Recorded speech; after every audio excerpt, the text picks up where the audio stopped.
Já está aqui com a gente Ana Cláudia Carvalho, nossa psicóloga, que vai bater um papo com a gente. Veio combinando comigo hoje. Não é? Tudo bem, né, minha linda? Tudo bom. Seja bem-vinda ao dia. nosso programa. Nossa, hoje nós vamos falar de um assunto que tem gente que diz: quando eu estou com problemas, como muito. Quando eu estou com problemas, como de menos. Tem muita gente que emagrece diante das situações, mas tem gente que muitas vezes é o contrário de tudo isso.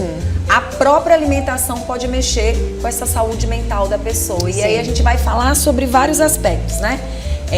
Na verdade, quem está assistindo o nosso programa vai entender que muitas vezes essa relação de uma alimentação pode, de uma certa forma, trazer danos para a sua saúde mental ou não, influencia ou não.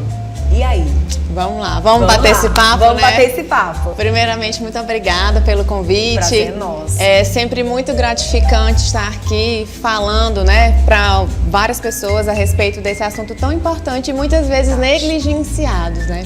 Porque quando a gente vai falar de saúde mental, a gente fala de depressão, a gente fala de ansiedade, mas a alimentação ela tem esse fator importante, né? Afetando diretamente como a gente se sente, o que a gente pensa em relação a gente. Muito bom. E aí a gente vai abordar 3 situações que eu acho que são importantes. Os alimentos que nós estamos hoje incluindo na nossa saúde e que a gente pensa que está trazendo saúde, muitas vezes está tão difícil você encontrar realmente uma alimentação mais orgânica, encontrar uma alimentação que não tenha tanto agrotóxicos. A gente fala muito dos enlatados, dos processados, mas hoje até uma fruta, uma verdura que você compra, eu estava ouvindo falar essa semana, não sei se é verdade, mas a própria maçã, os cuidados que você tem que ter com o que tem na casca da maçã. E aí, o que chama atenção? Você vai se alimentar, esse alimento será que está realmente trazendo qualidade de vida para você, para a tua saúde? E assim, muito interessante, Vanusa, tu trazer essa pauta e você já fez esse questionamento, será que é verdade ou não? Então, um dos grandes prejuízos que a gente tem em relação à saúde mental, quando a gente vai falar de alimentação, é exatamente esses mitos e estigmas sobre o que é comer bem, o que não é, o que é saudável, o que não. E que tem assustado, né? Exatamente. Então, assim, hoje você entra nas redes sociais, tem diversas pessoas que não são especialistas na área falando, e inclusive até próprios profissionais de saúde que difundem falas, né, que não são inverdades. Aliás, que são inverdades. E tudo isso, quando você vai comer, que é algo natural, se torna ansiogênico, a pessoa fica preocupada, né? Então isso de, o que é bom, o que não é, causa muita preocupação para muitas pessoas hoje em dia. E quando a gente vai falar de comer saudável, a gente vai muito além de nutrientes, né, de calorias. Então envolve até essa perspectiva, né, desses mitos, desses estigmas, que a gente já entra na seara do terror nutricional, que foi um pouquinho disso que tu abordou, né? E aí a gente chama atenção para essa história. Existe mesmo o zangado de fome das pessoas? Ou isso é algo que as pessoas criaram e que de uma certa forma vai mexer sim com o bom ou com o mau humor desse estômago? Tá, o que acontece? Ou isso é só uma historinha criada, mais uma vez, pelas redes sociais? Tá, o que acontece? É uma coisa que eu gosto de orientar muito meus pacientes sobre os sinais de fome e de saciedade. Então tem uma réguazinha que a gente vai colocando níveis, né, intensidade de fome. Quando a gente está com muita fome, de fato, a gente sente, além de sinais físicos, então a barriga roncando, né, uma dor de cabeça, essa fome muito grande afeta o humor.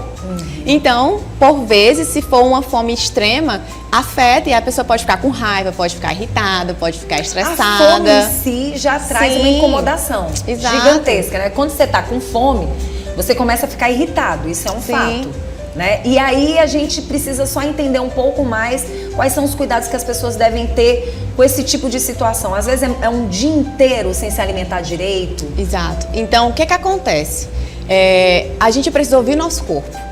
Muitas pessoas, quando querem melhorar a sua relação com a comida, acham que o corpo é o vilão. Mas, na verdade, o corpo vai ajudar bastante a gente a identificar esses sinais de fome e de saciedade.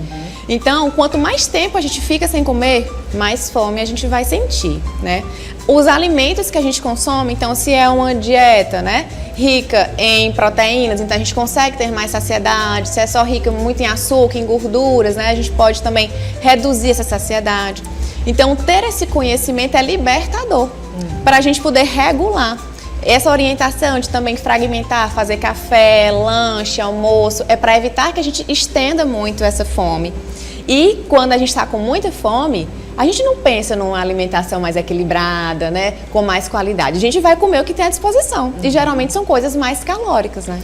Nossa, tem tanta coisa pra gente perguntar e que às vezes mexe com a mente da gente. Uma das coisas que me preocupa é essa preocupação em estar seguindo as regrinhas da alimentação. Às vezes você se alimentou muito bem no café, você teve um almoço tranquilo, você, enfim, lanchou algo à tarde e jantou à noite. E você tá bem. Em que momento realmente essa alimentação vai influenciar e vai ter relação com a nossa saúde mental? O que a gente tem que observar? O que é de menos, o que é de mais? É preocupante o tanto que se fala em alimentação industrializada, o quanto se fala em alimentação orgânica, o quanto se fala em agrotóxicos.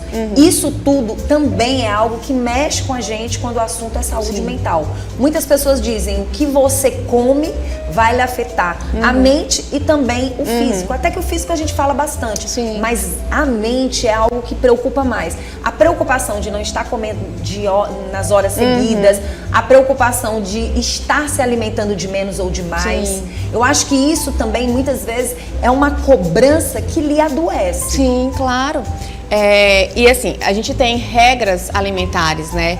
Ou autoimpostas, ou que a gente cria a partir das nossas crenças, das nossas vivências, e essas regras alimentares que são muito culturais também.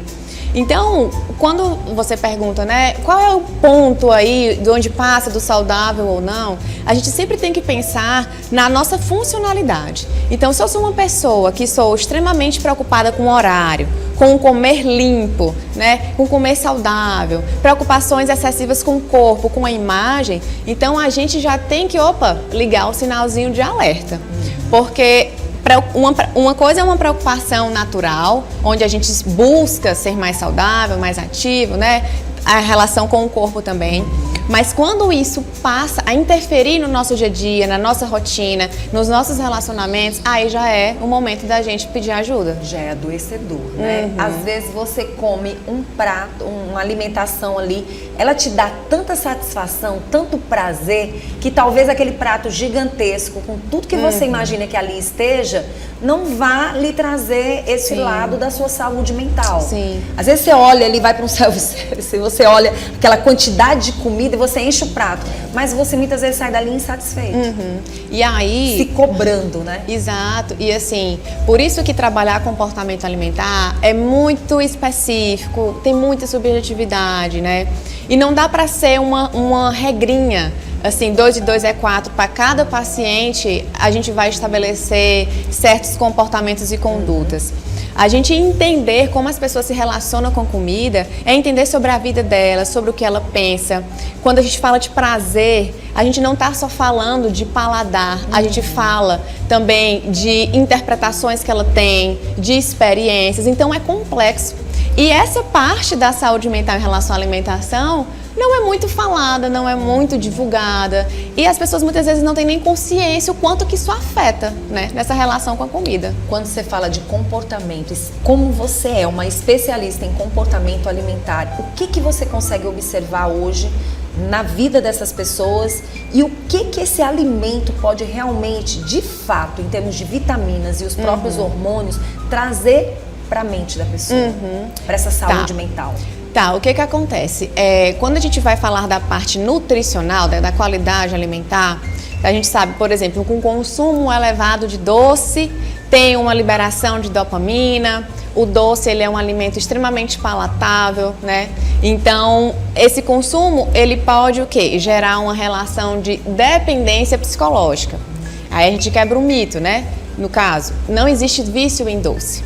Quando a gente vai para a parte nutricional, relacionando a uma alimentação rica em fibras, em gorduras boas, né? Em proteínas legais também, em carboidratos complexos, a gente tem todo esse retorno na qualidade do nosso sono, no desempenho das nossas atividades. Então, essa relação com o que a gente come tem muito a ver com o nosso desempenho, com as nossas atividades, né? E na relação com o humor também. Vendo, é muito interessante falar sobre isso, porque quando as pessoas dizem que a gente tem 2 cérebros, o intestino, né, e o nosso cérebro, isso chama muita atenção dessa ligação, principalmente nesse comportamento das pessoas. Eu percebo que naquele dia que eu tenho uma alimentação diferenciada, e essa alimentação realmente mais saudável, com os óleos certos, com as sementes certas, com uma alimentação mais variada e me alimento bem durante o dia, de fato, esse humor ele muda. Sim. Ele muda. Lixos alimentares realmente mexem com esse emocional. E assim, esses dias eu até falei no meu Instagram a respeito da segunda-feira. Por que para muitas pessoas a segunda-feira é um dia difícil? Porque a gente muda o padrão da alimentação, a gente muda o padrão de sono, a gente muda o padrão da nossa rotina, né? Então, essa alimentação, ela interfere sim, diretamente, mas também não é pra gente ficar preocupado e achando que tem que ser, muito rígido, porque não tem como, nós somos seres humanos, a gente não tem controle sobre o nosso dia a dia. Então, ter essa flexibilidade, né, pra nossa vida em outros contextos da alimentação é indispensável para ter uma saúde mental boa. Podemos falar de acertos e erros quando o assunto é a alimentação e o comportamento na saúde mental? Eu prefiro falar que não sobre acertos e erros, porque a gente já vai mexe mais ainda, um rótulo, né? Sim. Mas assim, uma compreensão. Então, escutar a queixa, escutar a dificuldade, escutar o que está acontecendo e assim, a partir da perspectiva da vida da outra pessoa, né? Tentar ver qual o melhor desdobramento, quais as habilidades ela precisa ter para melhorar essa relação com a comida. Pronto. A gente falou sobre alimentação ou exagero na alimentação. Às vezes as pessoas acabam realmente se dedicando à alimentação ao ponto de se tornar compulsivo. Existe o contrário. São aquelas pessoas que deixam de comer, passam a não sentirem falta dessa alimentação. Isso também pode trazer danos para essa saúde mental? Sim, toda relação com a alimentação, né, que traz algum prejuízo, a gente precisa estar em alerta. Então, o excesso demais ou a falta é sim algo que a gente pode trabalhar. E aí, claro, tentando entender e trazendo essa pessoa, né, pra gente poder compreender o que está acontecendo, né? Que falta é essa? Por que está sem apetite? Quais os momentos? Teve algo que aconteceu? Sempre foi assim, né? Então, fazer esse resgate, compreender, é fundamental para a gente poder ajudar, né? Muito bom. Se você quiser deixar mais dicas para quem está assistindo o nosso programa, fica à vontade.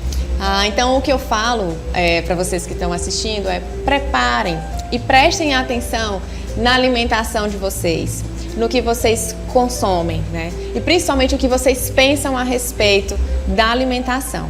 Uma coisa que eu gosto sempre de dizer é, uma vez que a gente fica atento e tem essa liberdade com nossos pensamentos, a gente começa a ter mais propriedade sobre a nossa vida.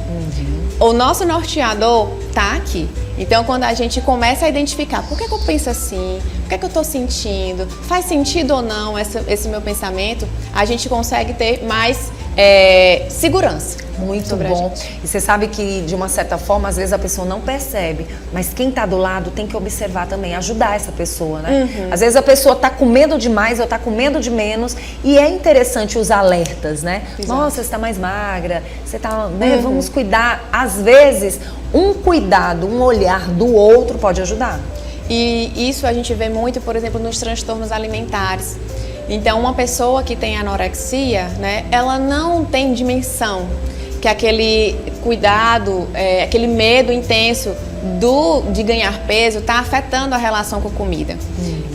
Uma pessoa que tem bulimia, por exemplo, também, ela é um transtorno alimentar que é muito silencioso. Não necessariamente é uma pessoa que tem obesidade ou sobrepeso, é uma doença que não é visível, diferente de uma anorexia, porque no corpo a gente consegue ter um norte. E muitas vezes esses comportamentos, um familiar, um amigo percebe, né, e pode acolher. E uma orientação que eu dou também é, se você percebe ou tem algum familiar, um amigo que tem dificuldades com a alimentação, não é julgando, não é criticando que você vai ajudar.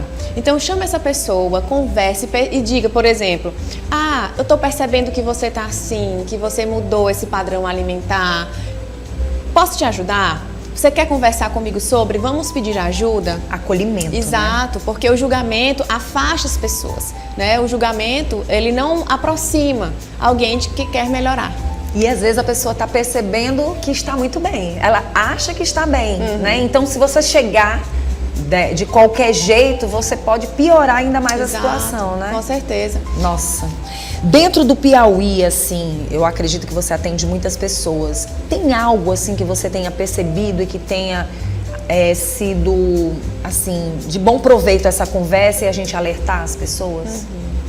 Quando a gente fala de saúde mental, né, no Setembro Amarelo, a gente tem uma capital que tem índices fortíssimos e grandes em relação, né, ao suicídio. Então, eu acho que quando a gente vai falar de saúde mental, falar de forma preventiva, né, dando alertas, dando sinais, como prevenir, onde procurar essa rede de apoio, né, já é de grande valia. E uma coisa, quando a gente vai falar de comportamento alimentar em si, algo que é muito reforçado são corpos magros, né? São comportamentos disfarçados de saudáveis, mas na verdade eles escondem algo ali que pode ser prejudicial. Então, uma outra orientação é: evitem ficar falando dos corpos das pessoas. Nós mulheres adoramos ser chamadas de magras, né? É um elogio, mas na verdade a gente não sabe o que aquele corpo magro esconde, se é uma depressão, se é ansiedade, se é algo assim. Então, sempre que for falar, traga outros aspectos, né? Por exemplo, dessas pessoas. E sempre cuidado, gente, novamente, com o que você pensa, com o que você sente. Aqui nós temos o CVV, que acolhe, como você falou, do Piauí. Nós temos as clínicas escolas, né, das faculdades, os próprios serviços de psicólogos particulares. Então, no SUS tem os atendimentos psicológicos também, pelo SUS, né? Então, a gente tem apoio e peçam ajuda, não passem por esse sofrimento sozinhos. E temos os profissionais, como a Ana Cláudia Carvalho, que é psicóloga, mas também especialista em comportamento alimentar. Busque ela também através do Instagram, né? Exato. Então, meu Instagram, para quem quiser acompanhar meu trabalho, é anacarvalho.psicóloga. Eu estou lá trazendo um pouquinho do meu dia a dia, da minha relação com a comida, da minha relação com o meu corpo. Então, todos vocês serão muito bem-vindos. Muito obrigada pela sua presença.